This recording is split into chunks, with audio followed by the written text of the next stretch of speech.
Hi friends, welcome back to Lost Without a Plan. If you're new here, welcome.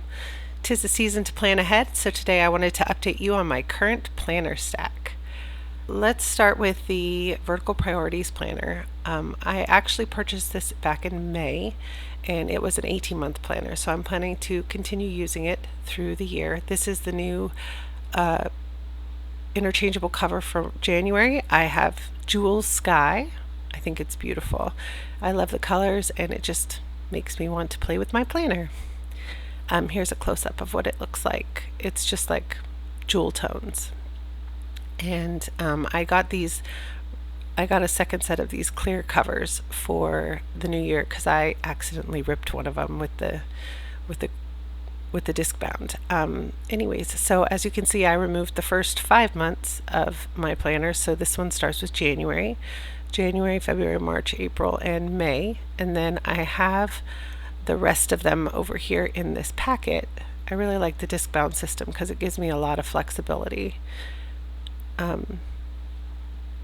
I usually order in May and November so that I could take advantage of their two biggest sales of the year, Mother's Day and Black Friday. So there's a little pro tip right there.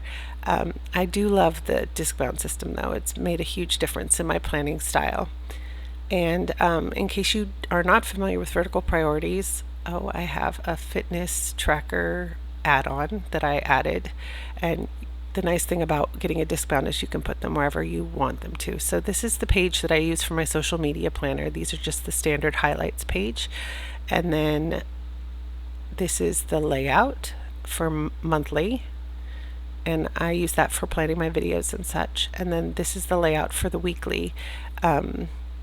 I really found that this is the best layout for me. I've tried a couple of other ones. I like that I can track my habits, my goals, and my top to-do list, and still have room for Violet stuff. And then afterwards there's like a note page, and I also got this add-on. It's just a to-do list that can go wherever I need it to. So I have two add-ons that I may or may not be using in the new year. We'll see. Anyways, so that's it for my Plum Paper Vertical Priorities Planner. These rings right here are from Talia, and I believe it's called Deep Lake Blue. And let's move on to the next planner. I actually purchased this after the Black Friday sale when it first came out. I was surprised. I wasn't planning to get a daily planner this year. I just wanted like a notepad, but this is just a really functional piece. It's the standard layout, but it's undated, so I can use it whenever, and it has like this stitched bound end. The cover is tile, and it has this insert page, special dates planning, ideas, plans, and goals, then a monthly view that is obviously very neutral, and I wanted to show you that it's a little bit smaller than my 7x9, so I'm not really sure if any sort of sticker kits would fit in here. And then this is the daily view. Priorities to do my day, a piece for gratitude and notes, and then thoughts and inspiration at the bottom. And there's a handful of pages here, and then another month. And then it goes on again. I think that there's 5 pages in between for the 5 weeks. And then at the very end there's one piece of note paper and then a blank page. So that is the daily undated 2-month planner from Plum. I've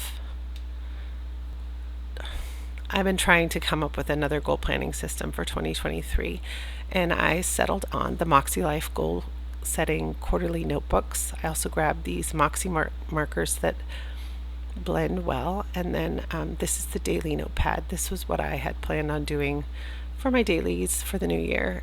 There's I think like 50 or 60 sheets here, and this is like a little dot grid page down at the bottom. I think that it will do perfectly for my day-to-day, and I'll use the other booklet for when I'm on the go. And these are the companion setting notebooks. Let me slide this off. I'm sure you guys have seen tons of these on YouTube lately, but it's just like an annual goal setting packet in the front, So this is like where all the instructions on how to build your goals and some tips and tricks and some things to think about. Then this is the goal setting compass that Moxie is known for.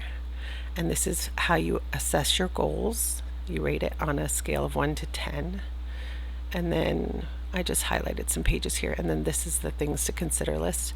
Most of the stuff that's in here is available for free as a download on their website. And then this is for like a mind map. And this is where you break down each section's goals and you decide what your focus is and how your life will improve by working on these goals. So there's just a couple more pages here.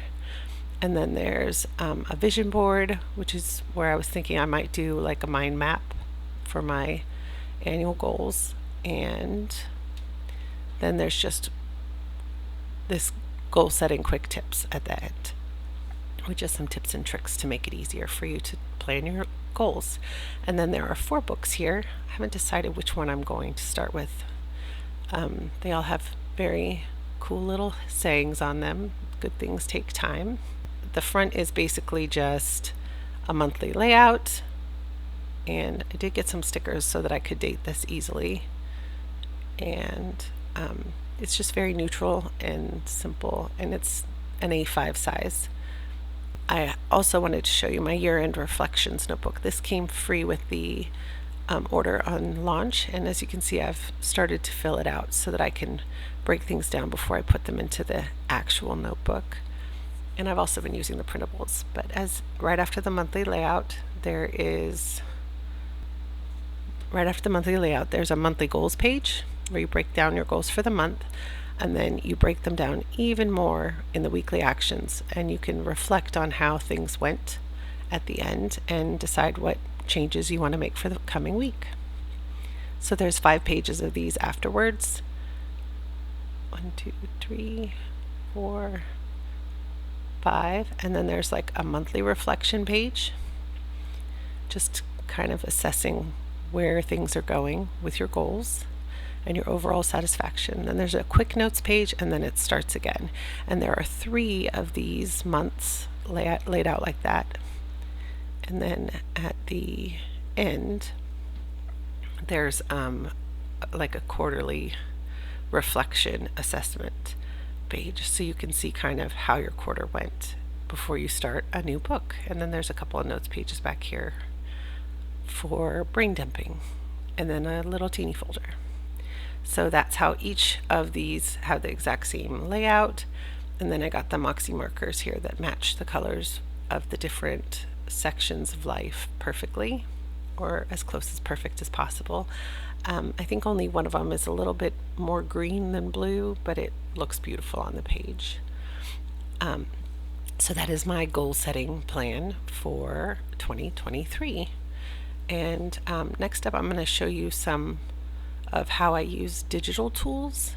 And I use a program called Trello. I'm not sure if you know about Trello. It's like a digital Kanban system where you can just kind of make a huge to-do list and break down whatever it is into itty-bitty pieces. So this is my main board. I'm clicking the 2023 plans.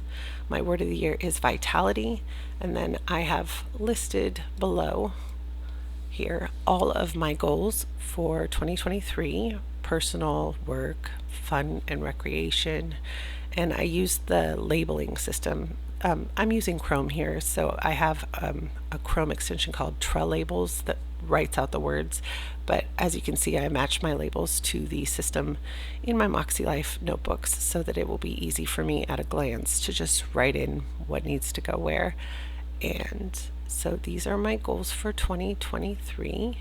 And then I broke them down by quarterly goals, and then what the normal plans are for the month, so that I can see which months are busier and which months have a little less, so that I can throw my goals in accordingly. And I did that for the whole year here. I'll do a super quick scroll. Here's quarter 2 and quarter 3, and real quick scrolling over to quarter 4, and then at the very end I have like a list of things to consider like interesting books and stuff that I've read along the way that I've wanted to add into my list. So that is my 2023 board. And then after I've done this step, I break it down even further into quarterly boards. And here I put my January, you can see the January focus was copied from the other board. And then I've split up all of the things into weeks and what's going on each week and the steps that need to be done towards my goal. So this would be what I'm writing on my weekly actions form. So I've done this way for about 2 years and it's worked really great, but I also like the idea of the goal companion notebook so that I can put it on paper to go with it. So anyways, that's my planner stack for 2023. I don't see very many changes to this, but you guys will be the first to know when I do. I hope that this was interesting. Thank you for planning with me today, and be sure to like, subscribe, and ring that bell, and I will catch you next time. Have a great one.